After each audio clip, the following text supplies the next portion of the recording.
Hello hi friends, ಆರು ರುಚಿಗಳು by ಮಾನಸ ಚಾನೆಲ್ಗೆ ಸ್ವಾಗತ. ಇವತ್ತು ನಾನು ಗಣೇಶ ಹಬ್ಬ ಪ್ರಯುಕ್ತವಾಗಿ ಚಿರೋಟಿ ರವಾ ಯೂಸ್ ಮಾಡಿ ಮೈದಾ ಹಾಕ್ತೇನೆ. ಓನ್ಲಿ ಚಿರೋಟಿ ರವಾದಲ್ಲಿ ಡ್ರೈ ಫ್ರೂಟ್ಸ್ ಕರ್ಜಿಕಾಯಿ ಮಾಡೋದು ಹೇಗೆ ಅಂತ ತೋರಿಸ್ತಾ ಇದ್ದೀನಿ. ತುಂಬಾ ಕರಿ ಕರಿಯಾಗಿ ಬರುತ್ತೆ ಇದು. ಇದಕ್ಕೆ ನೀವು ಒಂದು ಬೌಲ್ ತಗೊಳ್ಳಿ. ಬೌಲ್ ತಗೊಂಡು 1 ಕಪ್ ಅಷ್ಟು ಚಿರೋಟಿ ರವೆನ ಹಾಕೊಳ್ಳಿ. ನಾನು ಈ ಗ್ಲಾಸ್ ನಲ್ಲಿ 2 ಗ್ಲಾಸ್ ಅಷ್ಟು ಚಿರೋಟಿ ರವೆ ಹಾಕೋತಾ ಇದ್ದೀನಿ. ನೋಡಿ, ಈ ಗ್ಲಾಸ್ ಅಲ್ಲಿ 2 ಗ್ಲಾಸ್ ಚಿರೋಟಿ ರವೆ, ಮತ್ತೆ ಸ್ವಲ್ಪನೇ ಚಿಟಕಿ ಉಪ್ಪು, ಮತ್ತೆ ಎಣ್ಣೆನ ಒಂದ್ 5-6 ಸ್ಪೂನ್ ಅಷ್ಟು ಎಣ್ಣೆನ ಕಾಯಿಸಿ ಚೆನ್ನಾಗಿ ಅದ್ರ ಮೇಲೆ ನೋಡಿ ಈ ತರ ನೊರೆ ನೊರೆ ಬರೋ ತನಕ ಕಾಯಿಸಿ ಹಾಕೊಳ್ಳಿ.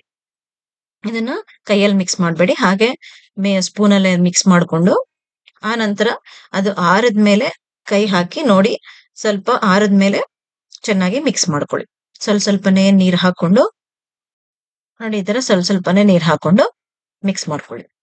ನೀರೇನಿದೆ ಜಾಸ್ತಿ ಹಿಡಿಯಲ್ಲ, ಸ್ವಲ್ಪನೇ ಹಾಕೊಂಡು ಈ ತರ ಮಿಕ್ಸ್ ಮಾಡ್ಕೊಳ್ಳಿ. ಇದನ್ನೇನಕ್ಕೆ ಫಸ್ಟ್ ಏನಕ್ಕೆ ಮಿಕ್ಸ್ ಮಾಡ್ಕೋತಾ ಇದೀವಿ ಅಂದ್ರೆ, ಇದು ಒಂದು 1/2 ಅವರ್ ಅಷ್ಟು ನೆಂದ್ರೆ ತುಂಬಾ ಚೆನ್ನಾಗಿ ಗರಿ ಗರಿ ಆಗಿ ಕರ್ಜಿಕಾಯಿ ಬರುತ್ತೆ. ಅದಕ್ಕೇನೆ ಒಂದು 1/2 ಅವರ್ ನೆನೆಸ್ಕೊಳ್ಳಿ. ಮೊದ್ಲೇ ಮಿಕ್ಸ್ ಮಾಡ್ಕೊಳ್ಳಿ. ನೀವು ಫಿಲ್ಲಿಂಗ್ ಮಾಡ್ಕೊಳ್ಳೋ ಮುಂಚೆನೆ ಇದನ್ನ ಮಿಕ್ಸ್ ಮಾಡ್ಕೊಂಡ್ರೆ ಒಂದು 1/2 ಅವರ್ ಟೈಮ್ ಸಿಗುತ್ತೆ ನಿಮ್ಗೆ. ಇದನ್ನ ಚೆನ್ನಾಗಿ ನಾದ್ಕೊಂಡು ಒಂದು ಪ್ಲೇಟ್ ನಲ್ಲಿ ಹಾಕಿ ಮುಚ್ಚಿಟ್ಬಿಡಿ. ಇವಾಗ ಒಂದು ಕಡಾಯಿಗೆ 7-8 ಸ್ಪೂನ್ ಅಷ್ಟು ಸ್ವಲ್ಪ ತುಪ್ಪ ಜಾಸ್ತಿನೇ ಹಾಕೊಳ್ಳಿ. ಒಂದ್ 7-8 ಸ್ಪೂನ್ ಅಷ್ಟು ತುಪ್ಪ ಹಾಕೊಂಡು, ಮತ್ತೆ ನೋಡಿ ಬಾದಾಮಿನ ಈ ತರ ಕಟ್ ಮಾಡ್ಕೊಂಡಿದೀನಿ ಚಿಕ್ಕ ಚಿಕ್ಕದಾಗಿ. ಆಮೇಲೆ ಕ್ಯಾಶುನು ಕೂಡ ಈ ತರ ಕಟ್ ಮಾಡ್ಕೊಂಡು ಹಾಕೋತಾ ಇದ್ದೀನಿ ಚಿಕ್ಕ ಚಿಕ್ಕದಾಗಿ. ಒಂದು 200 ಗ್ರಾಮ್ಸ್ ಬಾದಾಮಿ, 200 ಗ್ರಾಮ್ಸ್ ಕ್ಯಾಶುನ ಚೆನ್ನಾಗಿ ಫ್ರೈ ಮಾಡ್ಕೊಳ್ಳಿ. ಸ್ವಲ್ಪ ಬ್ರೌನ್ ಕಲರ್ ಬರೋ ತನಕ ಫ್ರೈ ಮಾಡ್ಕೊಳ್ಳಿ ಚೆನ್ನಾಗಿ. ಆಮೇಲೆ ದ್ರಾಕ್ಷಿ ಹಾಕೊಳ್ಳೋಣ. ನೋಡಿ, ದ್ರಾಕ್ಷಿನ ನಾನು ಕಟ್ ಮಾಡ್ಕೊಂಡಿದೀನಿ ಚಿಕ್ಕ ಚಿಕ್ಕದಾಗಿ. ದ್ರಾಕ್ಷಿ ಕೂಡ ಹಾಕೊಂಡು ಫ್ರೈ ಮಾಡ್ಕೊಳ್ಳಿ.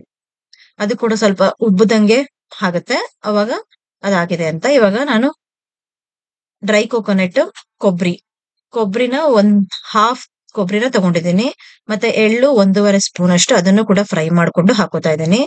ಮತ್ತೆ ಗಸಗಸೆನೂ ಕೂಡ 1.5 ಸ್ಪೂನ್ ಅಷ್ಟು ಗಸಗಸೆ ಅದನ್ನು ಫ್ರೈ ಮಾಡಿ ಹಾಕೋತಾ ಇದ್ದೀನಿ.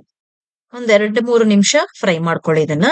ಅದ್ ಫ್ರೈ ಆದ್ಮೇಲೆ ನಾನು ಹುರ್ಗಡ್ಲೆ ಪೌಡರ್ನು ಕೂಡ ಮಾಡ್ಕೊಂಡಿದೀನಿ, ಅದನ್ನು ಕೂಡ ಇದಕ್ಕೆ ಹಾಕೊಳ್ಳಿ. ಹುರ್ಗಡ್ಲೆ ಪೌಡರ್ ಒಂದ್ ಚಿಕ್ಕ ಬೌಲಲ್ಲಿ ಹುರ್ಗಡ್ಲೆ ಪೌಡರ್ನ ಒಂಚೂರು ಫ್ರೈ ಮಾಡ್ಕೊಂಡು ಅದನ್ನ ಹೀಟ್ ಮಾಡ್ಕೊಂಡು ಹಾಕೊಳ್ಳಿ.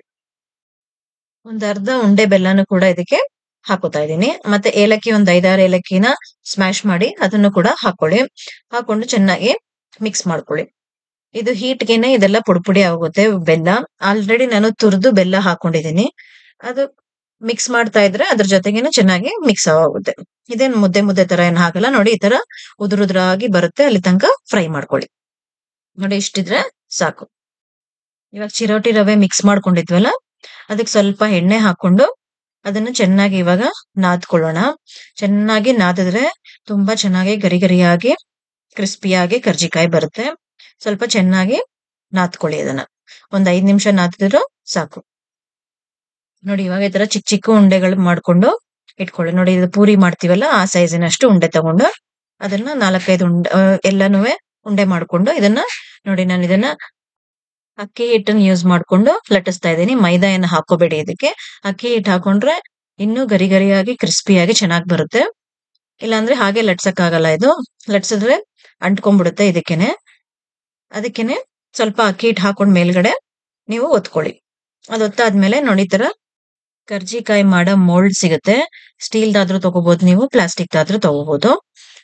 ನಾನು ಸ್ಟೀಲ್ ತಗೊಂಡು ಮಾಡ್ತಾ ಇದ್ದೀನಿ. ಈ ತರ ಹಾಕೊಂಡು ಮೇಲ್ಗಡೆ ಒಂದು ಸೈಡಿಗೆ ನೀವು ಪೌಡರ್ ಮಾಡ್ಕೊಂಡಿದ್ವಲ್ಲ ಡ್ರೈ ಫ್ರೂಟ್ಸ್, ಅದನ್ನ ಹಾಕೊಳ್ಳಿ. 1-2 ಸ್ಪೂನ್ ಹಾಕೊಳ್ಳಿ. ಮತ್ತೆ ಅದಕ್ಕೆ ಸ್ವಲ್ಪ ನೀರಲ್ಲಿ ಸುತ್ತ ಹಿಂಗೆ ಸ್ವಲ್ಪನೇ ನೀರಲ್ಲಿ ಈ ತರ ಹಚ್ಕೊಳ್ಳಿ. ನೀರ್ ಹಾಕಿದ್ರೆ ಚೆನ್ನಾಗಿ ಅದು ಅಂಟ್ಕೊಳ್ಳುತ್ತೆ, ಕಿತ್ತೋಗಲ್ಲ. ನೋಡಿ, ಈ ತರ ನೀರ್ ಹಾಕಿದ್ಮೇಲೆ ಪ್ರೆಸ್ ಮಾಡ್ಕೊಳ್ಳಿ. ಈ ತರ ಚೆನ್ನಾಗಿ ಮೆತ್ತಗೆ, ತುಂಬಾ ಜಾಸ್ತಿ ಅಮಕ್ ಬಿಡ್ಬೇಡಿ, ಸ್ವಲ್ಪ ಮೆತ್ತಗೆ ಪ್ರೆಸ್ ಮಾಡ್ಕೊಂಡ್ರೆ ಸಾಕು. ಕರ್ಜಿಕಾಯಿ ಸೇಪ್ ಅಲ್ಲಿ ಬಂದಿರುತ್ತೆ ಇದು. ನೋಡಿ, ಇವಾಗ ನಮ್ ಕರ್ಜಿಕಾಯಿ ರೆಡಿ ಆಗಿದೆ. ಇದನ್ನ ಎಣ್ಣೆಗೆ ಹಾಕೊಳ್ಳೋಣ. ಎಣ್ಣೆ ಇವಾಗ ಚೆನ್ನಾಗಿ ಕಾದಿದೆ. ಇದಕ್ಕೆ ಒಂದೊಂದೇ ಹಾಕ್ಬೇಕು ಅಂತ ಏನಿಲ್ಲ, ನಾವ್ ಒಂದ್ 5-6 ಕೂಡ ಹಾಕೋಬಹುದು ಒಟ್ಟಿಗೆ. ಯಾಕೆಂದ್ರೆ ಇದು ಒಂದಕ್ಕೊಂದೇನೋ ಅಂಟ್ಕೊಳ್ಳೋದಿಲ್ಲ, ಚೆನ್ನಾಗಿ ಬರುತ್ತೆ. ನೋಡಿ, ಒಂದ್ 5-6 ಹಾಕೊಂಡಿದ್ದೀನಿ. ಈ ತರ ಗೋಲ್ಡನ್ ಬ್ರೌನ್ ಕಲರ್ ಬಂದ್ರೆ ಚೆನ್ನಾಗಿರುತ್ತೆ ಕರ್ಜಿಕಾಯಿ. ಒಂದ್ ಸ್ವಲ್ಪ ಉರಿ ಕಡಿಮೆ ಇಟ್ಕೊಂಡು ಫ್ರೈ ಮಾಡ್ಕೊಳ್ಳಿ. ತುಂಬಾ ಜಾಸ್ತಿ ಎತ್ಬಿಡ್ಬೇಡಿ. ಉರಿ ಕಡಿಮೆ ಇಟ್ಕೊಂಡು ಫ್ರೈ ಮಾಡಿದ್ರೆ ಗರಿ ಗರಿ ಆಗಿ ಚೆನ್ನಾಗಿ ಬರುತ್ತೆ. ನೋಡಿ, ಇವಾಗ ಎಷ್ಟು ಚೆನ್ನಾಗಿ ಕರ್ಜಿಕಾಯಿ ರೆಡಿ ಆಗಿದೆ. ಇದು ಹಬ್ಬಕ್ಕೆ ಅಂತಾನೆ ಅಲ್ಲ, ನೀವು ಮಧ್ಯದಲ್ಲೂ ಮಾಡ್ಕೊಂಡು ತಿನ್ಬೋದು. ಯಾಕೆಂದ್ರೆ ತುಂಬಾ ಹೆಲ್ತಿ ರೆಸಿಪಿ, ಡ್ರೈ ಫ್ರೂಟ್ಸ್ ಹಾಕಿರೋದ್ರಿಂದ.